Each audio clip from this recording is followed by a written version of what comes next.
तुम्ही तुमचा डायबिटीज कसा कंट्रोलमध्ये आणाल? प्रत्येक डायबिटीज पेशंटला त्रास देणारा हा एकमेव प्रश्न आहे, माझे शुगर्स मी कसे कंट्रोलमध्ये आणू? मी आज तुम्हाला काही सोपे टिप्स देणार आहेत, पण एफिशियंट टिप्स देणार आहेत, जी तुम्ही वापरून तुमचे शुगर्स कंट्रोलमध्ये आणू शकता.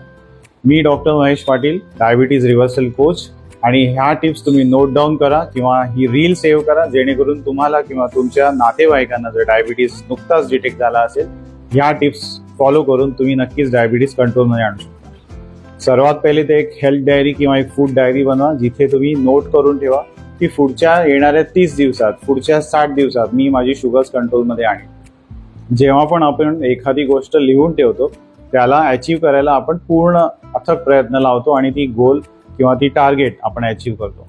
तर सेम तुम्ही सुद्धा फॉलो करा. लिहून ठेवा पेपरवर की मी येणाऱ्या 30 दिवसात, येणाऱ्या 60 दिवसात 100% प्रयत्न करेन की मी माझं डायबिटीज कंट्रोलमध्ये आणेन.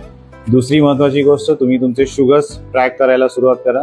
3 ते 4 दिवस तुम्ही सलग शुगर्स ट्रॅक करा आणि त्यानुसार तुमचे मील्समध्ये चेंजेस करा. शुगर्स ट्रॅक कशी कराल? ग्लुकोमीटरच्या मदतीने तुम्ही पहिल्या दिवशी फास्टिंग चेक करा, दुसऱ्या दिवशी जेवल्यानंतर 2 तासांनी, तिसऱ्या दिवशी रॅन्डम शुगर ती संध्याकाळची, आणि चौथ्या दिवशी पोस्ट डिनर. ह्या चारही सिक्वेन्सनी तुम्ही तुमचा मील्स ॲडजस्ट करू शकता. ज्या मीलमध्ये तुम्हाला जास्तीत जास्त शुगर स्पाइक दिसला, तो मील तुम्ही चेंज करा आणि नंतर 1 आठवड्यानी पुन्हा चेक करा. जिथे तुम्हाला स्पाइक्स होते तिथे नक्कीच तुम्हाला कंट्रोल आणलेला दिसता येईल. तिसरी महत्त्वाची गोष्ट, नाश्ता बिलकुल स्किप करू नका. ब्रेकफास्ट हा खूप महत्त्वाचा मील आहे पूर्ण दिवसभरातला. प्रोटीन रिच ब्रेकफास्ट घेणं खूप महत्त्वाचं आहे if you are looking for diabetes control. चौथी महत्त्वाची गोष्ट, तुमचे जे मेन मील्स आहेत, लंच आणि डिनर, जिथे शुगर स्पाइक्स व्हायचे जास्त चान्सेस आहेत, त्यांची सुरुवात तुम्ही सॅलड किंवा कोशिंबीरनी करा. नंतर प्रोटीन घ्या, प्रोटीन नंतर फायबर, जी भाजी आपण बनवतो, आणि फायबर नंतर लास्ट प्रिफरन्स तुम्ही कार्बोहायड्रेटला द्या, म्हणजेच धान्याला द्या, कारण कार्बोहायड्रेटमधूनच शुगर रिलीज होत असते.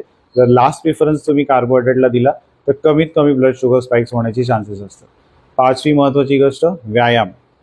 कमीत कमी 5 दिवस आठवड्यातले 30 मिनटं तुम्ही व्यायाम करा. ते पण स्पेशली अँटी ग्रॅव्हिटी एक्सरसाइजेस, म्हणजेच गुरुत्वाकर्षणाच्या विरुद्ध करणारे व्यायाम, म्हणजेच जिने चढणं.